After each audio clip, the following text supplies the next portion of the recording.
안녕하세요. DJ 유리입니다. 오늘의 사연 시작해 보겠습니다. 요즘 젊은 친구들은 부모님이 결혼 이야기만 꺼내면 화들짝 놀란다면서요. 제 나이가 벌써 50을 넘긴 지 얼마 안 됐지만 그런 젊은이들을 보면 참 안타깝다는 생각을 한 적이 얼마 전까지였어요. 그런데 말이죠. 이런 제 생각도 제가 이 일을 겪기 전까지는 변함이 없을 거라 생각했거든요. 사람 일이라는 게 참 모르는 거더라고요. 물론 저만 이런 일을 겪고 사는 게 아니라는 걸 사연 라디오 보면서 알았지만서도요. 아무튼 그런 저도 사실은 크게 일찍 결혼한 사람은 아니었어요. 거의 20대 후반이 다 되어갈 때쯤 부모님의 닥달로 선을 보게 되었고 그냥 몇 번 만나보니 남편이란 사람의 조건도 괜찮고 사람도 괜찮기에 1년도 넘기지 않고 결혼을 하게 되었죠. 그러면서 지금은 아이 둘을 낳아 하나는 대학 가고 하나는 고3이라 요즘 저도 그렇고 아이도 그렇고 예민합니다. 그러다가 조금 어처구니 없는 일을 당하게 되었죠. 저희 친정 부모님은 말이죠. 본인 돈 쓰기 아까워하시면서 3명이나 있는 자식들에겐 아낌없이 주시던 분이셨어요. 그래서 60 넘어 연금 받을 나이가 되도록 제대로 된 건강검진 하나 받지 않으시곤 했죠. 저 포함 3명이나 되는 자식들이 그런 부모님 한번 설득해 보겠다 나서지 않은 것도 아니었어요. 특히나 막내라 내리사랑을 받던 제가 중심이 되어 이야기를 꺼내본 적이 있었죠. 그런데 여러분도 알다시피 어른 고집이라는 것이 그렇게 쉽게 변하는 게 아니었어요. 언니 오빠들, 엄마 아빠가 이제 연금도 받은 지 제법 됐는데 우리가 건강검진 좋은 걸로 한번 효도 선물 드리는 게 좋지 않겠어? 요즘은 이런 것도 선물로 드리면 엄청 좋아하신다잖아. 아서라, 우리 부모님이 돈이 없어서 안 받으셨겠니? 그냥 자기들이 알아서 먼저 이야기 꺼내기 전에 가만히 놔둬. 내가 작년에 너처럼 이야기 꺼내봤다가 된통 당한 것만 봐도 모르겠어? 그 양반들은 설득하고 자시고가 없는 사람들이야. 그래, 막내 너는 애들도 이제 고등학교 올라갔겠다. 거기에 신경 쓰기나 해. 애들 대학 등록금이랑 준비하는 거 얼마나 힘든지 알기나 해. 그러니까 잘 살고 있는 부모님 걱정은 우리한테 맡겨두고. 어차피 우리가 가까이 사는데 무슨 걱정이야? 평소 자린고비 같은 성격에 부모님 밑에서 자란 언니 오빠는 작년에도 부모님께 건강검진 이야기를 꺼냈다 잔뜩 혼이나 나곤 했죠. 저도 알고 있었습니다. 그런데 부모 마음도 부모 마음이라지만 자식이라는 입장이란 게 다 그런 거 아니겠어요? 나이도 먹을 만큼 먹었으니 이제는 뒤를 돌아볼 여유도 있는 그런 때고 부모가 된 지 20년에 가까운 세월이 다 되어가면서 그런 느낌 다들 아시죠? 아무튼 그렇게 세월이 가도록 몸이 편찮다 이런 말도 없었으니 자식들로선 그냥 묵묵히 그런 부모의 결정을 어쩔 도리 없이 바라보고 있을 뿐이었죠. 그런데 이런 저희 친정과 다르게 시댁 시부모는 엄청나게 까탈스러운 사람들이었어요. 이미 다 큰 자식들까지 있는 남편을 앞에 데려다 놓고는 장남이라며 온갖 요구를 해오곤 했죠. 그게 한두 가지가 아니어서 기억도 다 안 날 정도로 말이에요. 얘, 이번에 어디지? 그 수도권에 왜 큰 병원 있잖니? 거기에 새 기계들이 그렇게 많이 들어왔단다. 우리도 한번 검사 받아봐야 하지 않겠어? 원래 건강검진이라는 건 언제 받아도 시원찮은 그런 거니까 제대로 된 검사는 신기술로 받아봐야지. 어머님, 아버님 작년에도 건강검진 받으셨잖아요. 그런데 무슨 대장 내시경 같은 것들까지 전부 다시 받으신다는 거예요? 이런 건 매년 하는 게 아니라 2, 3년에 한 번씩 해도 괜찮은 부분이잖아요. 그래서 지금 못 해준다는 게냐? 아니, 옆집 김 씨는 자기 아들놈이 매년 그렇게 건강이 중요하다고 VIP 검사인지 뭔지 매번 시켜주더라. 우리가 뭐 그런 것까지 바랐니? 이 정도는 너희도 해줄 수 있는 거 아니냐? 네 시아버지 말이 맞다. 우리가 뭐 큰 거 바라는 거 하나 있었니? 너희끼리 잘 사는 거 방해도 안 하고 그 흔하다던 시집살이 한번 안 시켰다. 게다가 나이 들면 원래 내시경 검사는 자주 해줘야 하는 법이야. 이런 작은 요구 하나도 못 들어준다고 하니 정말 서운하구나. 시부모는 매년 남편에게 미리 이야기를 하다가 남편이 제 눈치를 보고 망설이니까 이제는 당당하게 저한테 찾아와서 이렇게 요구하곤 하더군요. 아무래도 돈과 관련해서는 아이 둘 키우는 입장이니 민감하기도 했고요. 게다가 누구 집 사람들은 그 한 푼 아깝다고 자식들한테 아껴 써라 난린데 말이죠. 그런데 사람 마음이라는 게 저렇게 서운한 티를 내니 안 해줄 수도 없는 노릇이고 그래서 항상 저희 집과 서방님네, 신우네 이렇게 세 집에서 그 비용을 충당하곤 했습니다. 서방님도 그렇고 신우네에서도 이런 요구들을 썩 반기는 분위기는 아니었으니 그저 부모라서 꾹 참고 지내는 듯이 보이더군요. 그러다 하루는 친정 아빠한테서 전화가 온 거예요. 생전 이런 연락 안 하시는 분이거든요. 전화기에 뜬 이름을 보고는 놀라 얼른 전화를 받아봤죠. 요즘 아무 일 없이 잘 지내는 거지? 갑자기 연락해서 미안하구나. 사설은 각설하고 왜 전화했는지부터 말아마. 좀 급해서 말이야. 아무래도 네 엄마가 이상하다. 최근에 뭘 먹지도 않아 놓고는 그렇게 속이 아프대. 이거 무슨 병이라도 생긴 거 아니냐? 이런 건 어디 가서 물어봐야 돼. 평생 병원이란 곳을 자주 들락거려 봤어야 뭘 알지. 왜? 엄마가? 어디가 그렇게 아프다는데? 속이 아프면서 뭐 그런 거야? 그러길래 우리가 검진 좀 받아보랄 때 못 이긴 척하면서 받아보지 그랬어. 내 시댁은 해달라고 난린데 그렇게 싫다고만 발 빼더니 뭐 네 엄마나 나나 건강하니까 그랬지. 그리고 운동도 열심히 하는데 뭐가 아쉬워서 우리가 검사를 받겠어. 아무튼 배가 그렇게 콕콕 쑤시면서 아프다더라. 뭘 먹기만 해도 이상하게 설사를 한다고 하고 게다가 항상 혈기왕성하던 사람이 요즘은 나갔다 들어오기만 하면 피곤하다고 침대에 픽 쓰러져 잠드는 것도 이상하고 너희 엄마가 그런 사람이니? 뭔가 이상해. 설마 엄마 요즘 몸무게에 문제가 생겼거나 그런 부분은 없지? 아빠 말 들어보니 엄마 상태가 좀 심상치 않은 것 같은데? 일단 이번 기회에 제발 둘이서 같이 건강검진이라도 받아봐. 응?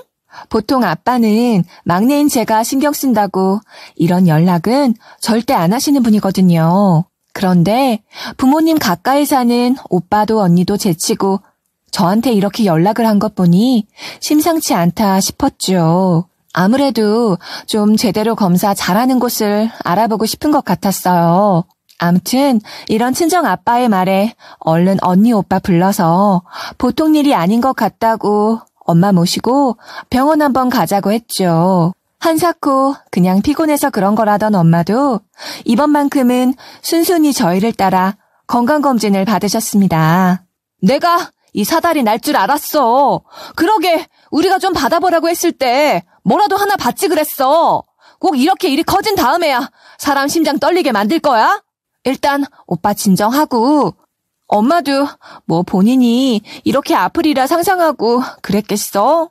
내가 서울에 괜찮다는 곳 알아봤는데 거기 가서 검사 받아보자. 전화 받고 일단 바로 예약은 하긴 했거든. 뭐 별일이야 있겠니?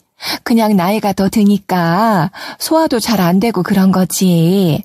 내 친구들도 다 내 나이쯤 되면 그렇다고들 하더라. 그래도 검사는 한번 받아볼까? 이 사람도 나도 이번 기회에 한번. 그렇게 저희가 얼마나 조마조마한 마음으로 검사 결과를 기다렸는지 몰라요. 제가 이런 상황이었으니 저희 집 분위기는 아주 시베리아 벌판보다 추웠죠. 저도 모르게 아이들이 저한테 눈치를 볼 정도로 말이에요. 솔직히 부모의 상태가 심각하다는데 어떻게 표정 관리며 아이들 뒷바라지, 남편 뒷바라지 정상적으로 할 수 있었겠어요? 그래도 다행이라면 아이들이 거의 성인이 다 되어가는 것도 그렇고 스스로 알아서 잘해서 다닌다는 게 천만 다행이었죠. 그렇게 얼마 기다리지도 않고 병원에 연락을 받았습니다. 검사 결과를 듣는 그 순간에는 심장이 떨려서 조마조마한 마음으로 기도를 했죠. 제발 아무 일도 아니어라 하고 말이에요. 하지만 의사의 입에서 나온 결과는 정말 충격적이었습니다. 대장암 3기입니다. 일단 자세한 내용은 추가 검사를 받아보셔야 할 것 같고요. 앞으로 어떻게 수술 치료 들어가면 좋을지 한번 추가 검사 결과 보고 다시 말해봅시다. 네? 대장암이요? 저희 엄마가요? 매번 건강관리도 잘하시고 운동이랑 식단도 꼬박꼬박 잘 챙겨 드시는 분이세요. 그럴 리가. 암이라는 게 그렇습니다. 아무리 건강한 사람이라도 갑자기 찾아오곤 하죠. 안타깝지만 결과를 빨리 받아들이시고 어서 준비하시는 게 더 현명한 선택입니다. 다행히 아버님 쪽은 그래도 깨끗하고 아무 문제도 없으시네요. 의사의 말에 엄마도 하얗게 얼굴이 질리셨더군요. 그리고 그 소식을 들은 저희 친정 식구 모두가 얼굴이 어두웠죠. 아무리 요즘 의학이 발달해서 암으로는 거의 죽는 사람이 없다 하더라도 결국은 죽는 사람이 저희 가족이라면 그건 사망률이 100%나 다름이 없는 거잖아요. 무서웠죠. 갑자기 이렇게 부모님을 잃을 수도 있다는 심정이 말이에요. 그래서 저는 집에 들어가서 아이들 방으로 보내고 남편과 안방에서 진지하게 이야기했습니다. 여보, 엄마가 대장암 3기래. 일단 추가 검사 오늘 받고 오긴 했는데 병원에서 수술하고 대충 병원 비용 알려주더라. 아무리 지원 받는다지만 너무 금액이 커서 우리 집 세 식구가 나누자 말은 했는데. 뭐? 장모님이 대장암? 게다가 3기? 그러면 살 가능성은 있대?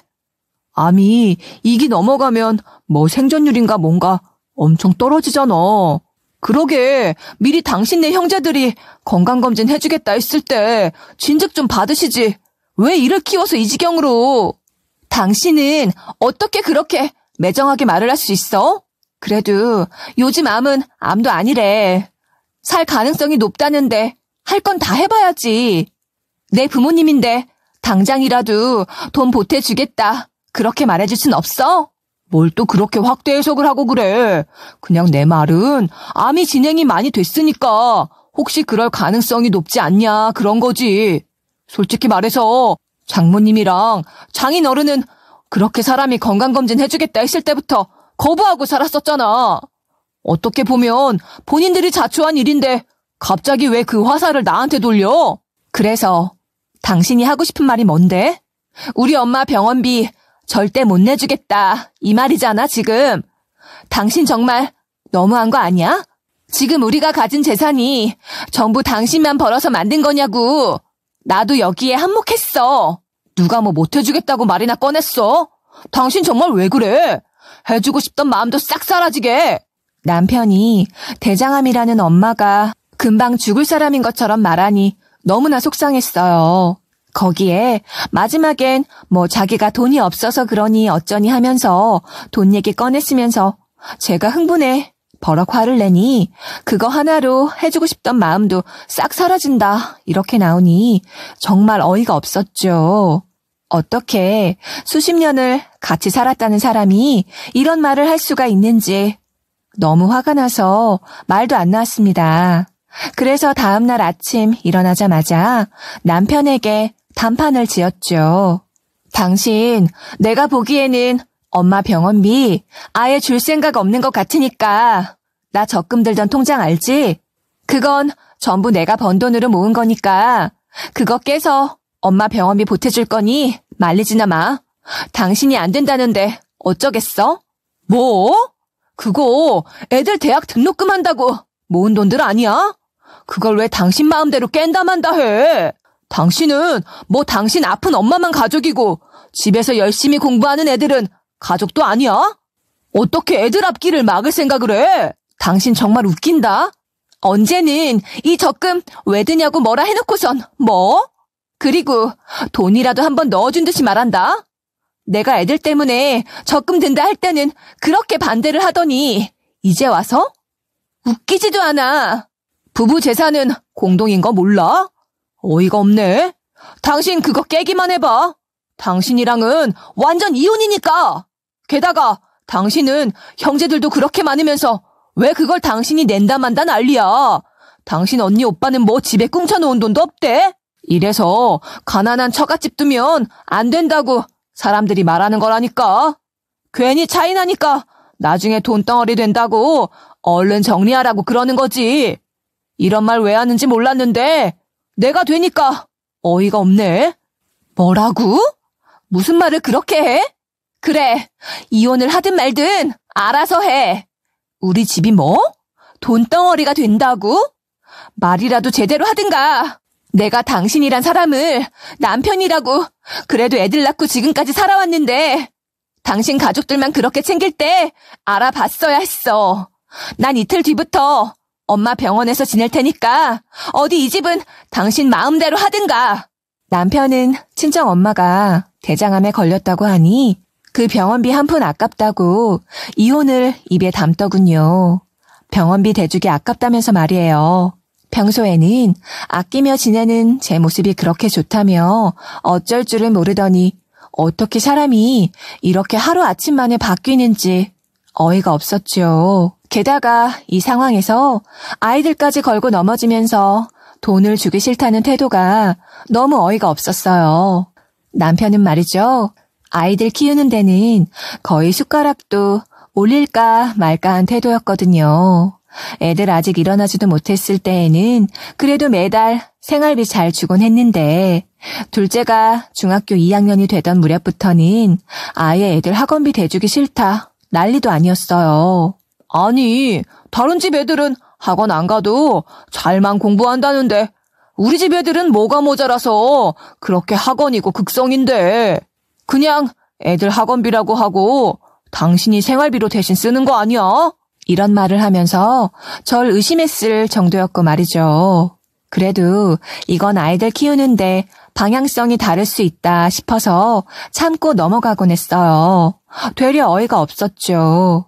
저희 아이들 절대로 학원 과하게 다니거나 그러지도 않았거든요. 그저 본인들 모자라다 싶은 부분만 따로 학원 다니면서 채우고 스스로 집에서 공부하고 그랬던 아이들이에요. 형 따라 동생도 집에서 공부 잘해보겠다. 둘이서 노력하는 모습이 얼마나 보기 좋은데요. 그런데 그걸 이런 식으로 따지고 들었으니 남편의 싹수는 이때부터 보였던 거죠. 아무튼 그날 이후 저는 친정집에서 지내게 되었습니다. 엄마 병원에서 같이 지내려 했는데 한사코 제발 잠은 편하게 자라며 저를 밀어 집에 보내셨거든요. 아이들은 저희 부부가 맞벌이하는 동안 스스로 식사를 챙길 수 있게끔 버릇이 들어서 그런지 되려 전화로 자기들 걱정은 하지 말라고 하더군요. 하지만 엄마 마음이란 게 어디 걱정 놓고 있기 쉽겠습니까? 당연히 자식 걱정은 됐죠. 게다가 아이들이 중요한 시기인데 이렇게 엄마 아빠가 싸우는 모습을 보여주니 마음이 좋진 않았어요. 그래도 애들도 제 편을 들어주기도 하고 이번 기회에 남편이 한 말에 대해서 제대로 사과를 했으면 싶은 마음에 강행군을 하게 됐죠. 이전에도 시댁과 친정을 갈라서 일이 있었는데 그때도 속상했지만 꾹 참고 넘겼거든요. 두 번은 봐줄 수 없었죠. 그렇게 어찌되었건 친정 식구들이 힘을 모아 친정 엄마의 병원비를 충당했습니다. 엄마와 아빠는 한사코 그럴 필요는 없다 하셨지만 지금까지 키워주신 감사함이 있는데 자식으로서는 도리를 다해야 한다 생각했죠. 저희가 어쨌든 이렇게 잘 먹고 잘 사는 이유는 다 부모님의 뒷바라지 덕분이었으니까요. 다행히 친정 엄마의 수술은 성공적으로 진행되었고 병원에 입원해서 잠시 상태가 안정될 때까지 머무는 일만 남았을 때였어요. 엄마가 있는 병원 앞으로 남편이 찾아왔다더군요. 그래도 사위라고 뭐라도 들고 온 건가 싶어 내려가 봤죠. 그런데 어이가 없더라고요. 남편은 제게 이혼 서류를 건네면서 이렇게 말을 했거든요. 뭐 장모님 수술은 성공적이라면서 애들 학비 가지고 가서 잘하는 짓이다. 어차피 암이라는 게 수술해도 죽을 가능성 높다면서 그렇게 헛돈이나 쓸 예정이면 당장 이혼해. 난 그 감당하기 싫으니까. 장모님 장례 치르면 연락은 해. 부조는 그래도 전 사위로서 빵빵하게 넣어줄 테니까. 참, 애들은 내가 키운다. 당신 벌이에 애들 감당도 안 되잖아? 그리고 우리 집 대를 이을 애들인데 당연히 내가 키워야지. 저도 모르게 남편 멱살을 잡고 한 대 치고 말았죠. 이 인간 같지도 않은 인간이? 당신이 그러고도 사람이야? 뭐 애들 학비로 잘하는 짓? 그럼 사람 목숨이 중요하지. 그깟 돈이 더 중요해? 나도 당신 같은 인간 더 이상 보고 살고 싶지 않으니까 2번 다시는 연락도 하지 마. 알겠어? 어쩜 자기 자식보다 생각이 이렇게 모자랄까? 병원에서 소란을 피우면 안 된다는 걸 알았지만 마음대로 제 감정을 컨트롤하기가 힘들더군요.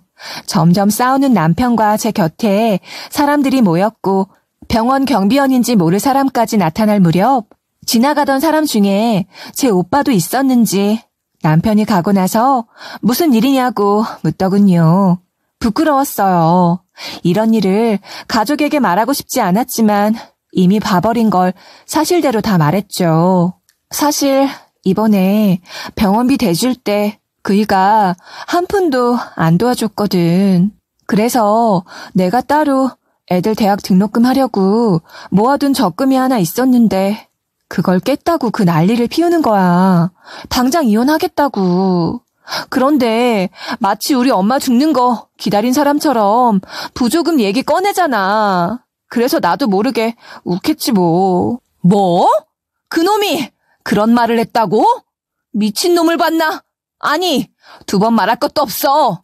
당장 애들 보고도 그 집 나오라고 그래. 어떻게 그런 인간한테 애를 맡겨? 우리가 다 도와줄 테니까 너도 당장 짐 다 빼와. 변호사도 내가 알아봐 줄 테니까 알겠지? 든든했습니다. 이런 모습이 진정한 가족의 모습이 아닐까 그런 생각이 들 정도로 말이에요. 이혼을 하면 마냥 혼자 할 것 같은 기분이 들었지만 옆에서 이렇게 챙겨주는 사람이 있다는 게 정말 기쁘더군요. 그래서 일단 오빠 말처럼 남편과 아이들을 한 대 놔두면 무슨 일이라도 생길 수 있겠다 싶어 아이들한테도 전화를 해서 이런 사실을 알렸습니다. 엄마가 하고 싶다면 하는 거지. 난 아빠가 항상 할머니 할아버지만 챙기고 외할머니 외할아버지 외면하는 거 이상하더라. 아무튼 난 이혼하면 엄마 따라 갈 거니까 나 아빠한테 버리고 가면 안 돼? 나 아빠하고는 성격 안 맞는단 말이야. 그래도 머리가 좀 자랐다는 첫째 아들은 제 편을 들어주며 항상 남편이 자기 가족만 챙기는 모습이 꼴보기 싫었다 하더군요. 아무래도 그랬겠죠. 자기들도 크면서 봐왔던 것들이 있으니 말이에요. 둘째 역시도 비슷한 말을 하며 짐 챙겨서 제 친정으로 오겠다 말하더군요. 솔직히 대학 가는 아이 둘이라 부담스러운 마음도 없지 않아 있었습니다. 하나는 이제 곧 자기 앞가림하는 성인이 되는 나이였으니 더욱 신경이 쓰였고 말이죠. 게다가 그도 그럴 것이 제가 잘못 선택하면 아이들의 인생도 망가지는 거잖아요. 그래서 더 신중하게 생각해서 행동하게 되었던 걸지도 모르겠어요. 아무튼 이런 생각으로 엄마의 병간호를 하며 병원을 오가는 생활을 계속했는데 엄마는 역시 엄마인가 봐요. 단번에 제 이런 고민 어린 얼굴을 알아보시더라고요. 딸, 무슨 일이라도 있었어? 요즘 김서방은 왜 이리 안 보여? 나 수술하고 정신없을 때 왔다 갔나? 저번에 장남 녀석이랑 표정 안 좋게 이야기하더니 사돈집에도 안 좋은 소식이라도 있는 거니? 아픈 엄마에게 진실을 알려주긴 싫었지요. 하지만 이미 눈치를 다 채신 것 같더라고요. 제 분위기도 그렇고 병문안 오는 제 아이들 얼굴도 그랬으니 말이에요. 게다가 큰오빠라면 자주 찾아왔을 텐데 바쁘다며 병문안 자주 못 오는 것도 이상하게 생각하셨대요. 어쩐지 큰애 그것이 내가 병원에 들어왔을 때만 하더라도 하루도 빠짐없이 오더니 발길 뚝 끊었을 때 뭔 일 있나 싶었다. 걔가 우리 도시락 공장 이어한다고 받은 지 몇 년 지났지만 영 불안해서 말이야. 그냥 공장에 일이라도 생겨서 그러나 싶었는데 이런 일일 줄은 꿈에도 모르고 지냈네. 그간 네가 많이 속상했지? 속상한 건 없는데 새삼 이렇게 되고 보니까 이전에도 이런 경우들이 많았는데 진작에 내가 먼저 헤어지자 말했어야 했나 싶은 그런 생각도 들어서 괜히 애들 중요한 시기인데 부모라는 사람들이 방해도 하는 것 같고 제가 뭔가 시무룩하게 스스로 자괴감에 빠져있는 모습을 보이자 엄마는 아빠와 눈빛을 교환하더니 저 대신 버럭 화내주시는 것처럼 갑자기 목소리를 높이시더라고요. 김서방, 아니 못된 놈의 자식을 그냥 너는 또 그게 무슨 고민이라고 그렇게 죽을 상을 하고 있었어. 그냥 애들 다 데리고 나와 그런 집. 너한테는 아직 이렇게 멀쩡히 살아있는 부모가 있는데 걱정할 게 따로 있지. 우리 나이가 이제 70 중반 넘었다고 눈치라도 보여? 그럴 필요 없다. 아직 이렇게 정정한데 무슨 걱정이야? 그놈이 그런 말을 했었다고? 이혼할 때 그놈 돈 한 푼도 받지 마라. 그깟 더러운 돈 우리한텐 필요 없으니까. 그리고 네 엄마 말이 맞아. 그런 놈 키운 집에 우리 금쪽 같은 손주들 보내줄 순 없지. 솔직히 시댁도 모르는 게 저희 친정은 말이죠. 절대 못 사는 그런 집은 아니었거든요. 오히려 재산이 좀 있는 집에 속했죠. 왜냐하면 이게 제 외할머니까지 이야기가 올라가야 하는데 제 외가 집안이 대대로 도시락 가게를 운영하고 있거든요. 외관만 보면 정말 작고 보잘것없는 그런 구멍가게 같은 곳이에요. 지방에 있어 돈을 잘 버는지 마는지도 모르는 그런 위치에 있기도 하고요. 그러다가 외할머니 댁에서 도시락 공장에 투자를 하기 시작한 거예요. 그리고 그 사업을 저희 엄마 아빠한테 물려주셨죠. 매년 제법 괜찮은 수익이 나는 사업이기에 솔직하게 부모님 노후는 걱정이 하나도 없긴 했어요.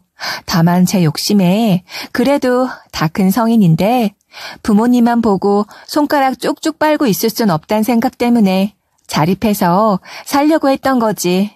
게다가 그 공장은 지금 오빠가 물려받아 운영하고 있기도 했고요. 저한테 일어난 일 때문에 괜히 피해받을지 모르는 오빠 가족들한테도 미안한 마음이 들었죠. 그래도 부모님이 늙은 나이에도 정정하게 사시며 제 편을 들어주니 마음만은 편했습니다. 아마 남편은 이런 제 친정 사정을 사실 전혀 몰랐을 거예요. 살면서 느낀 점이 이 집에서는 돈이 있다고 내색하면 안 되겠구나 싶은 생각이었거든요. 게다가 부모님이 돈 있다고 남한테 과시하는 스타일도 아니고 밥 먹고 카페에서 커피 한 잔 먹는 것도 되게 아까워하시는 그런 분들이시거든요. 남편이 집에 인사를 왔을 때조차 커피 믹스 한 잔 딱 타주며 결혼을 허락했었으니 말이에요. 굳이 우리 집 잘 산다 말할 필요도 없고 자랑이라 생각하지도 않았어요. 어차피 제 돈도 아닌데 뭘요. 그래도 한 번은 남편이 제 집안 이야기를 꺼내면서 물어봤던 적도 있었어요. 물론 속내에 욕심이 그득하게 든 게 다 느껴질 정도로 속이 뻔히 보였지만 말이죠. 당신 부모님 말이야. 그 도시락 가게 언제까지 하신대? 얼마 전 칠순잔치 한다면서 뭐 갔던 적 있잖아. 그때 보니까 뭔가 당신 가족들 좀 사는 것 같아 보이기도 하고, 당신도 장모님 따라 손맛 좋으니 그거 물려받아서 하면 우리도 좀 편해지지 않으려나? 당신도 참 말이 되는 소리를 해. 지금은 우리 오빠가 가게 물려받으려고 레시피 같은 거 전수받고 있다고 하더라. 그리고 아직도 불안하다고 그 노인 둘이서 가게에 눈을 못 떼고 사시는데 내가 그걸 덥석 가져온다 말하기도 좀 그렇잖아? 속이 너무 투명해 다 보이는 남편의 속셈을 그대로 따라줄 생각이 없었죠. 게다가 친정 엄마는 특히나 음식은 정성이라면서 평생 일해서 온몸이 쑤시고 아파도 절대 도시락 가게를 비우는 일이 없었어요. 공장은 오빠한테 운영을 맡길지언정 가게만큼은 본인이 직접 나가서 본인 손맛으로 만들어야 한다 했죠. 왜냐하면 거기 마을이 워낙 작기도 했고 부모님은 사업이 좀 안정이 되고 난 뒤로는 마을 외곽에 있는 고아원에도 늘 정기적으로 도시락을 보내곤 했거든요. 부모가 잘못해서 혼자가 된 아이들이 뭔 죄가 있냐며 보는 자기가 속상하다며 아이들을 위해서라도 자기가 오래도록 이 손맛으로 애들 키워줘야 한다면서 말이죠. 자식 입장에서는 그런 부모님이 자기들 안 봐준다고 속상한 마음도 있었지만 뭐 어려운 사람 돕는 일이 나쁜 것도 아니니 오히려 저랑 오빠 언니가 이어서 할 테니 제발 몸 좀 사리라 말렸던 적도 있었어요. 남편과 사는 동안 부모님이 쉬는 날에도 가게를 나가서 이렇게 꼬장꼬장하게 굴면서 사위 대접이 본인이 느끼기에 박하다 생각했던 편이었으니 제 친정이 그렇게 잘 사는 편은 아니구나 싶었겠죠. 굳이 정정해줄 필요도 없는 일이고요. 제가 왜 이런 이야기를 길게 했나 싶죠? 그건 말이에요. 남편이 이혼 소송을 하면서 애들 들먹이면서 재산 분할에 대한 이야기도 슬쩍 꺼냈기 때문입니다. 제가 꼭 애들 데려가서 키우고 싶다는 거 다 아니까 그걸 빌미로 이 일에서는 본인이 더 피해를 많이 본 피해자다 그런 행세를 하고 싶었던 거죠. 결국 이런 내용들도 법정까지 가서야 남편의 속셈을 듣긴 했지만요. 그런데 말이죠. 이 법정의 승패는 이미 정해진 상태였습니다. 저는 그간 시댁에 지출하는 금액을 전부 꼼꼼하게 정리하고 있었거든요. 그걸 토대로 남편과 법정에서 실랑이를 했고 저도 살면서 남편과 함께 이룬 재산이 제법 되었기에 재산 분할은 거의 반반으로 진행되게 되었죠. 오히려 불만은 제가 더 많은 편이었어요. 평생을 이 가족을 위해 일했는데 고작 반밖에 안 되다니 그런 생각이 들었거든요. 그리고 이 법정에서 가장 큰 힘이 되어준 것은 변호사도 있지만 제 아이들이 제 편을 들어준 일이 가장 큰 도움이 되었습니다. 이제 곧 성인이 되는 첫째 아들은 저희 가정의 실상을 판사 앞에서 씩씩하게 설명하더군요. 어른들 눈에는 아직 제가 어리게 보일지도 모릅니다. 그래도 저는 부모님이 이혼하신다면 엄마한테 손을 들어주고 싶어요. 엄마는 평생 저와 제 동생, 저기 있는 아버지란 사람 뒷바라지에 시달린 분이십니다. 그러나 아버지라는 사람은 한 번도 저와 제 동생에게 관심을 둔 적이 없어요. 그저 돈만 주면 저희가 자동으로 큰다는 것처럼 행동하셨거든요. 뭐? 너 그게 대체 무슨 소리야? 너희들 풍족하게 키운다고 이 아버지가 밖에서 얼마나 많은 인내를 하며 참고 살았는지 알기나 하는 소리야? 그러는 아빠, 언제 우리가 놀고 싶다, 여기 한번 가보고 싶다 말했을 때 한 번이라도 가자고 선뜻 말해준 적이나 있으세요? 매번 집에 오면 그놈의 TV 잡고 웃으면서 시끄럽게 굴어서 우리 공부하는 것도 방해했으면서 둘 중 하나 성적이라도 떨어지면 괜히 엄마한테 화내기나 하고. 맞아요. 형이 말하는 거 다 사실입니다. 엄마가 아프고 힘들어서 먼저 들어와서 쉬고 있으면 아빠가 뭐가 힘드냐면서 밥이나 차리라고 했던 적도 있어요. 저희가 엄마 아프다고 말했는데도 말이에요. 아이들은 전부 눈치채고 있었던 거예요. 제가 자기들 때문에 꾹 참고서라도 이 남편이라는 작자와 결혼 생활을 이어오고 있다는 걸 말이죠. 저도 그렇게 생각하면서 살았고요. 어차피 이 정도 고생은 누구나 다 하고 있는 부분이다. 그렇게 생각하면서 말이죠. 그래서 판사님은 아이들의 증언을 토대로 제 편을 좀 더 많이 들어주셨던 것 같아요. 변호사님이 판결이 끝나고 그렇게 말해주셨거든요. 그래도 사모님이 애들을 참 잘 가르친 것 같군요. 보통 저 나이 때 애들이 저렇게까지 판사 앞에 서서 증언하기 무척 어려워하거든요. 긴장에 떨어서 제대로 말문을 여는 애들도 생각보다 많지 않고요. 뿌듯했죠. 그래도 제가 살면서 틀린 선택을 한 건 아니구나 싶은 생각이 들었어요. 그런데 남편은 소송에서 그런 판결을 받은 게 분했는지 집으로 가려는 저와 가족들을 붙잡고 아주 연설을 하더군요. 저희 가족을 무시하는 것처럼 말이에요. 당신이 애들 데려가면 뭐 잘 키울 수나 있어? 재산 반 그거 얼마 된다고? 특히 장남 너는 이 아비가 낳아줬는데 그 은혜도 모르고 그렇게 말하면 안 되지? 너 때문에 내가 얼마나 쪽팔렸는지 아냐? 당신은 지금 우리 싸움이 애들 때문에 뭐 나한테 유리하게 돌아갔다 말하고 싶은 거야? 그리고 부모라면 부끄러운 줄 알아. 지금 애들 붙잡고 뭐 하는 짓이야? 그러는 당신은 뭐 그 쥐똥만한 가게 가서 도시락이라도 만들면서 애들 대학 등록금이랑 만들려고 그래?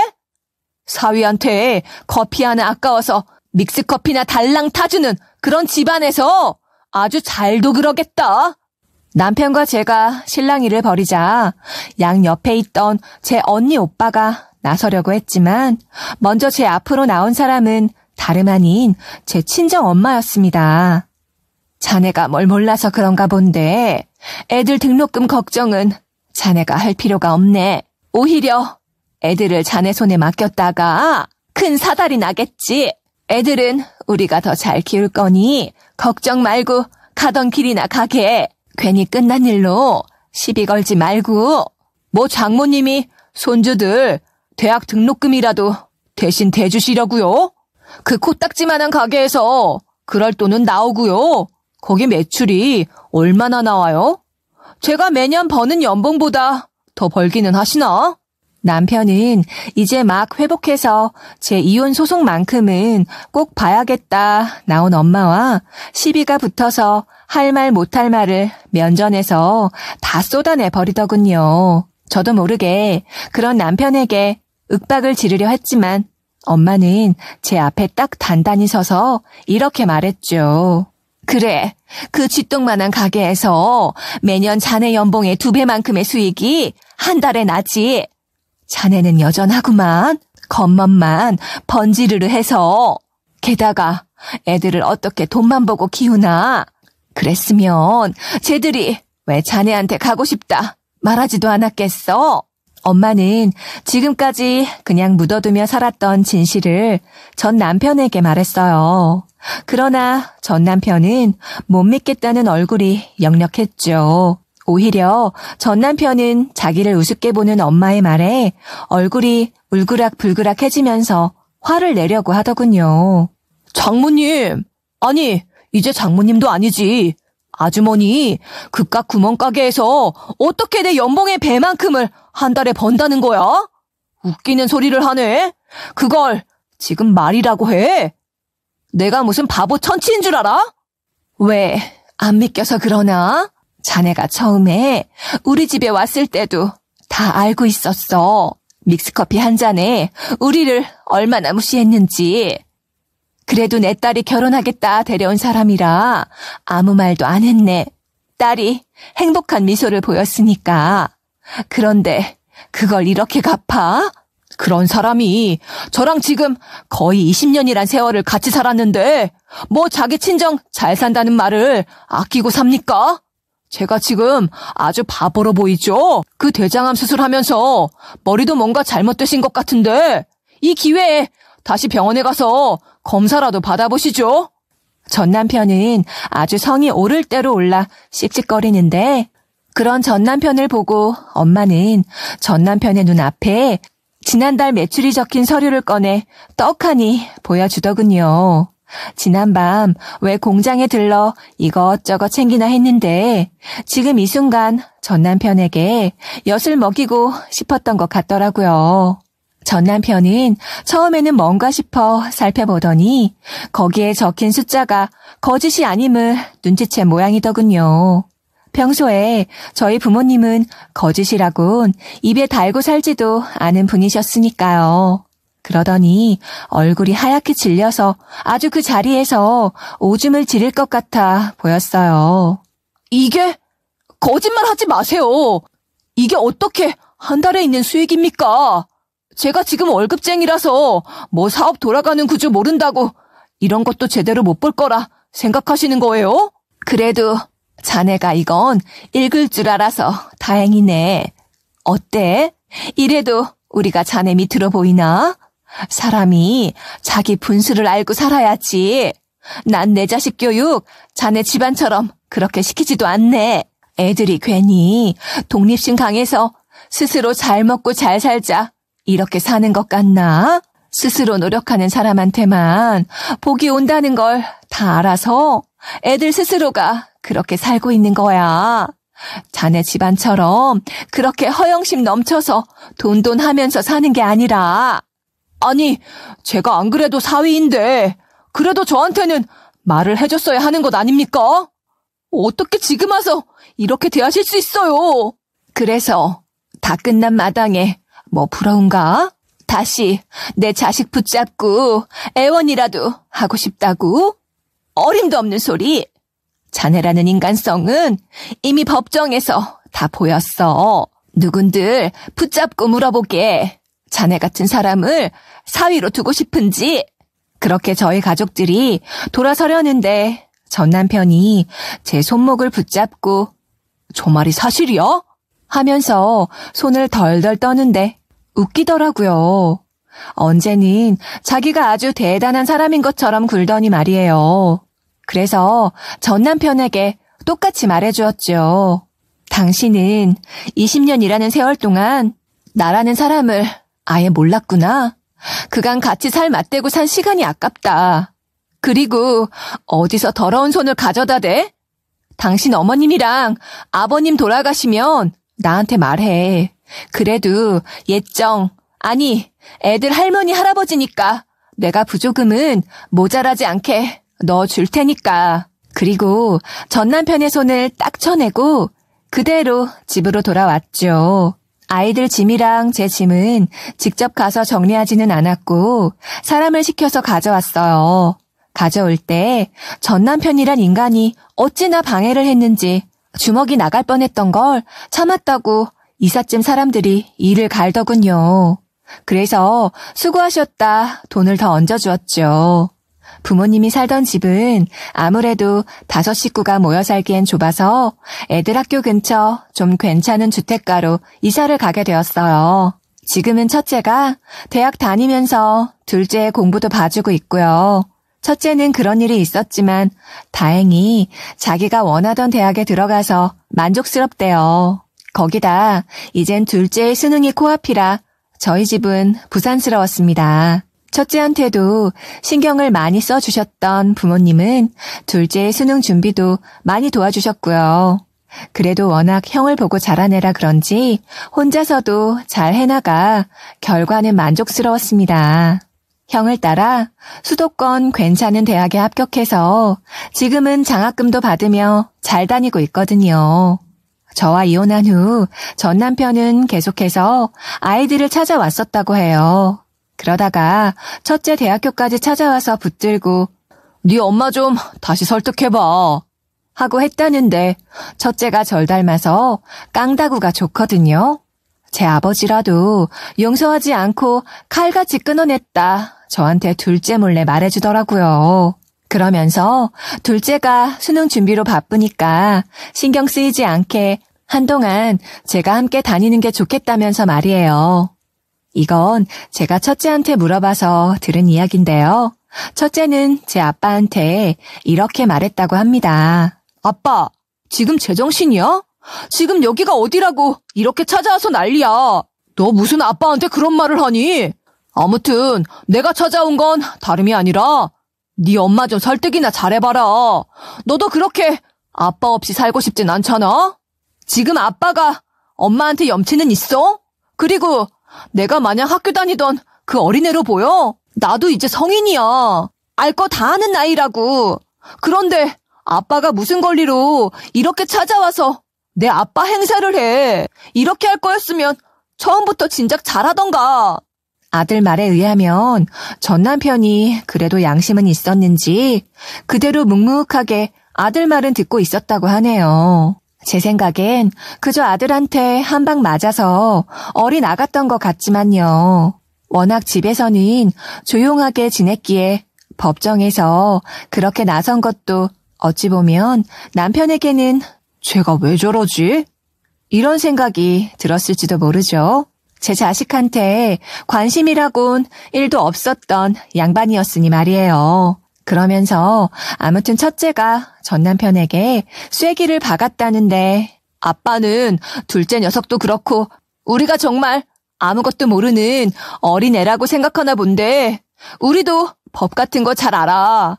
아빠가 계속 이렇게 찾아와서 둘째 수능 보는 것까지 괴롭힌다고 하면 내가 가만 안 둬. 우리한테 2번 다시는 접근하지 못하도록 내 발로 직접 경찰서 가서 접근 금지 신청할 거야. 아빠는 더 이상 내 부모고 뭐고 아니야. 알겠어? 이제 내 부모는 엄마 한 사람이라고. 네, 제가 저 닮아서 첫째 녀석이 깡다구가 좀 있다고 했죠. 평소엔 얌전한 듯이 지내던 녀석이라도 버럭 화를 내면 할 말, 마음에 있던 말 전부 다 꺼내는 성격이거든요. 뭐 어쨌든 전 남편이라는 사람이 이 말을 듣고 큰 충격을 받았는지 그 뒤로는 전혀 그림자도 보이지 않네요. 하긴 저 같아도 부끄러워서 자식 앞에 서지도 못했을 것 같아요. 부모라는 입장에서 어떻게 자식한테 그런 소리 들으면서 얼굴 들 수 있겠어요. 쪽팔리고 염치 없어서. 어쨌든 첫째 덕분에 되려 제가 더 편하게 손 하나 안 쓰고 바퀴벌레 하나 퇴치한 느낌이라 좀 뿌듯하기도 하고 기쁘기도 하고 그런 심정이네요. 그래도 아이들을 찾아가서 그런 말을 했을 정도라니 정말 거머리 같은 인간이었습니다. 아이들 눈에도 어떻게든 제 친정이 잘 산다 하니 어느 구석으로든 들어와서 단물 먹을 생각만 하는 게 눈으로 다 보일 정도였다고 하니 같은 부모 입장으로서 얼마나 창피한 마음도 들었던지. 앞으로 저도 아이들 앞에서는 조심하고 지내야겠다 생각이 들더군요. 이번 일을 겪고는 결혼을 꼭 해야 하면서 살아야 하나 싶은 그런 생각도 들었습니다. 요즘 애들은 혼인신고 없이 동거하면서 많이 산다면서요? 세상에 나 하나 빼고는 전부 사기꾼처럼 보이는 세상이니 되려 그런 사회 탓을 해야지 어른들도 젊은 사람들 탓을 하면 안 되겠다는 생각이 절실히 들더군요. 저도 곧 아마 아이들 결혼 소식에 발을 동동 구를 날도 얼마 남지 않았다는 생각도 해요. 지금은 대학 다니며 열심히 공부하고 이제 취업도 해야 하지만 만약이라도 결혼을 늦게 한다는 생각을 가진다면 저는 제 자식들에겐 뭐 그런 압박은 넣지 않고 살려고요. 안 그래도 혼자 살기도 힘든 세상인데 부모인 제가 자식들에게 짐을 더 지어주고 싶지는 않네요. 어르신들은 어떤 생각을 하실지 모르겠지만요. 아무튼 여기까지가 제 긴 사연의 끝입니다. 끝까지 들으신 여러분들이 제 사연에 어떤 생각을 가질지 상상도 가지 않아요. 마지막 제 의견에는 반대를 표하는 사람도 있을 것이고 젊은 사람들에게 동정표를 하나 던지시는 분들도 계시겠죠? 그래도 말이에요. 서로 같이 살아가는 세상인데 서로 조금씩 양보하면서 지내면 좋지 않을까 하는 생각이 듭니다. 여러분도 살면서 할 말은 다 하면서 사시고요. 하시는 일에 스트레스 안 받는 나날이 계속 되었으면 좋겠네요.